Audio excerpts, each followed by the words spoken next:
என்ன சொன்னாங்கன்னா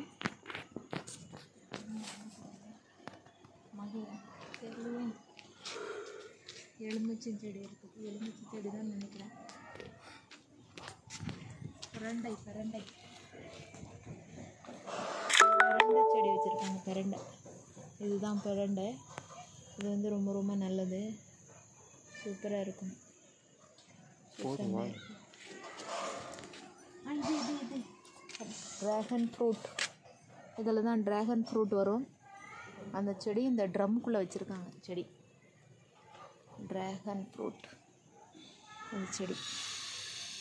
ஸ்ட்ராபெரி வச்சுருக்குறாங்க, ட்ராகன் ஃப்ரூட் வச்சுருக்காங்க. சூப்பராக இருக்குது. போவோம் வாங்க, அவ்வளோதான்.